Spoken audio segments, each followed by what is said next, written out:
QSK? Oh, hang on a minute. Was that for you and me? Was that QSK? Yeah, it's Joe out here on the Gulf Islands, Canada. 9 UDX 791 waving at you over there in the UK. Wow, Joe, you're strong.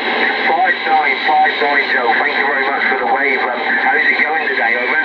Yeah, you're blasting in here too. I just came off center slot and I heard a couple of strong stations out there in the UK, which is you two guys blasting in here in the red. Yeah, you're right up there. You're right up there, Joe. Lovely. Well, say hello to Tim, will you, yeah? Okay there, Tim. We're waving at you, buddy, from the Gulf Islands off of British Columbia. Okay there, Joe. Well, I'm waving back. I'm waving back there, buddy. Yeah, you're in the red here as well. 5 and 9, no problem there.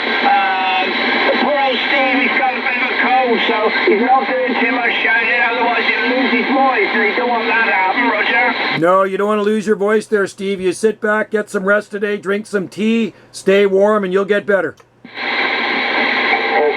I've had a little tickle, Joe, and you've made my day as well, coming back and saying hello to me.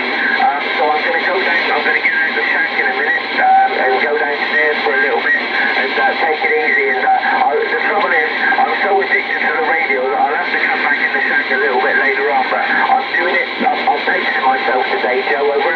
I know the feeling, my friend. I have a little bit of a tickle too. I was sniffling last night, but it is addiction. But you know what? It's a good addiction. Radio is a good thing, my friend. Exactly.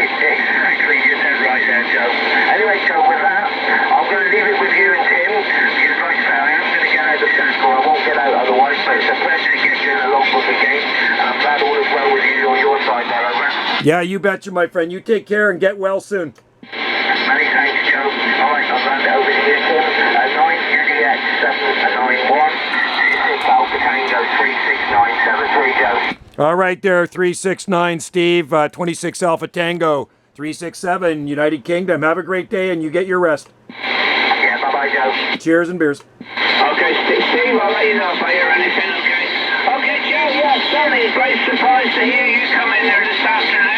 Today here it's been very wet, very foggy and raining quite heavy this afternoon, but now it's sort of cleared out now and it's sunny. Always comes the wrong end of the day though, that's the trouble. Yeah, no kidding, eh? No kidding. Definitely typical fall weather, right? Here this morning, it is morning here, and we have partly cloudy skies, and temperature out there is around 12 degrees Celsius here, and it should probably warm up to around maybe 14 or so, QSL. Yeah, Roger, on that, well, here it's 14.8, nearly 15 degrees here at the moment, 99% humidity, so it's pretty damp out there. 4:45, roughly here, it's, 15 minutes to 5 o'clock in the early evening or late afternoon here there, Joe. But, yeah, well, we're fast approaching the autumn there now. But it's surprising how the trees are staying green. The leaves are still staying pretty green at the moment. I think that's because we've had quite a bit of rain there these last few weeks, and the trees have been able to soak it up. And of course, it's been quite mild. We haven't had any really cold weather yet, so they're hanging onto their leaves there, Roger. Yeah, Roger on that there. That's right. Don't hang on there till the last minute. Once you start getting a little bit colder weather, I guess they'll start to change. Probably the same as our island as well. Our island is mostly evergreen, Tim. Mostly evergreen conifers. So we have Douglas fir, western hemlock, western red cedar, grand fir, Pacific yew, and these broadleaf evergreen trees, Pacific madrona. So most all the evergreen here looks the same year-round, except the big leaf maple trees. They kind of turn a golden kind of yellow, not the greatest later on, and some alders. That's about it, but mostly green here, QSL. Yeah, Roger on that. Yeah, well, we got a lot of sycamore here, which is the same family as the maple. The sycamore trees here, they're the first ones to come out in leaf and the first ones to lose their leaf. But we've got a lot of fir here as well. They're mostly fir plantations of Norway spruce, mostly Norway spruce, and Douglas fir is the main here, but they're in plantations where they take them out for like fencing. All the plantations around me, they used to go for pit props. Pit props for the coal mines, but now they shut all the coal mines. They don't use them for that now. They're all basically used for like farm fencing. That's very interesting. Very, very interesting. Were you in Yorkshire? What part of England were you in again? Are you Yorkshire? Yeah, both of us, me and Steve, we're right down the bottom in southwest England in the county of Devon. And we're just outside, about 40 miles west of the city of Exeter. That's Echo X-ray, Echo Tango, Echo Radio.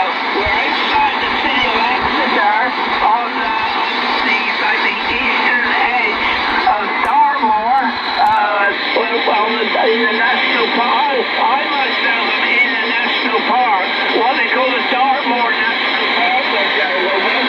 Oh, that's nice down there. You're in a very beautiful part of the country, the southwest coast. My daughter lived in Taunton. She lived in Taunton near Devon, and then she moved to South Cornwall. That's a very, very nice area you're at. Yeah, well, we're sort of in between. We are in between. We're not all that far from the south coast. And the likes of Torbay and Dawlish and Exmouth, all around there where from here you could pretty well look into the south coast there, around about. I'm about by road. I am 18 miles inland from the coast there on the channel, Roger. Oh yeah, that's a very good climate there. Very good climate because you got the Gulf Stream current there. So your winters are very mild down there, QSL. Yeah, Roger. Well, they have been. These past few years. We've not had any real bad winters for several years now. I mean, 2010, 2011, we had a fair bit of snow that lasted a couple of weeks. But generally, in the last few years, we've had very, very mild winters. And like around Christmas time, Christmas has always been wet and mild. I think last winter, we only had frost.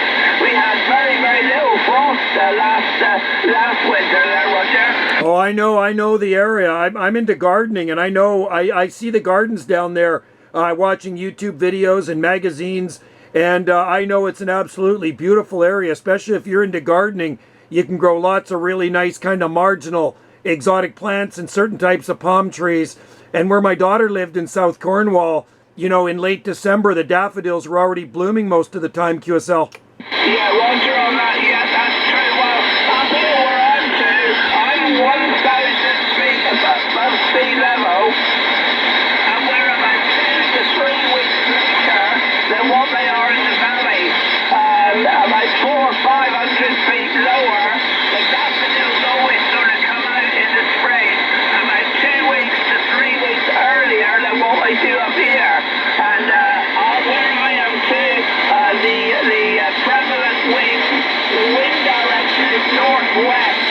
So we're a little bit too near street there really. So that's why we're about 2 to 3 weeks later than what they are further down there, okay? Yeah, makes sense, Tim. Makes sense. Yeah, elevation does make a difference in temperature and different growing degree days and all that stuff.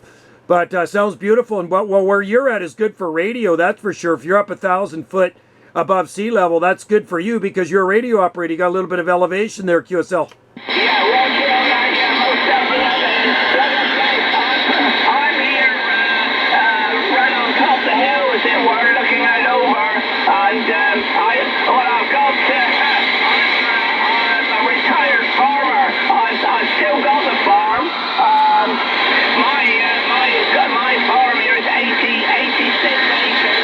It's all down to pasture at the moment, and I just rent it out to some friends.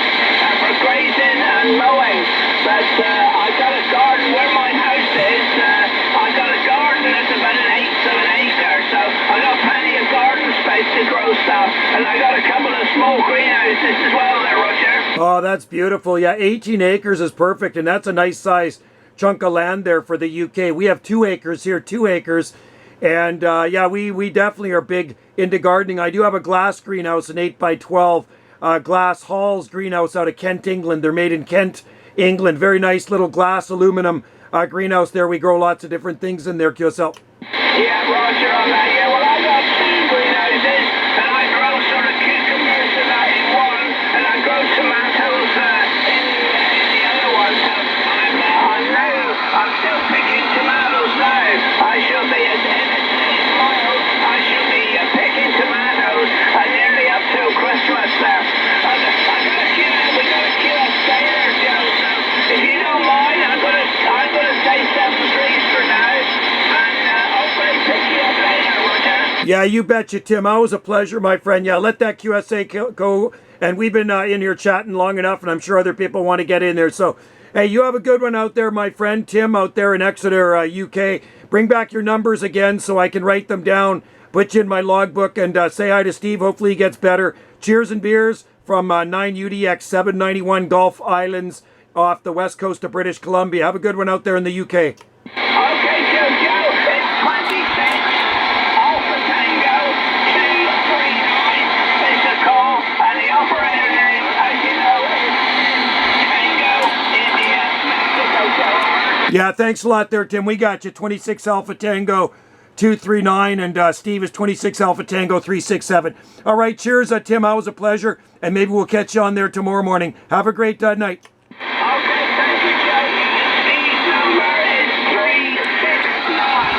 369 is Steve. Okay, Joe, nice to make the contact with you again, and nice that it's lasted so that we can have a good conversation. I'll catch you further down the road. Have a good day over there. 7 trees for now. Thanks a lot, my friend. Cheers to you. We'll talk soon.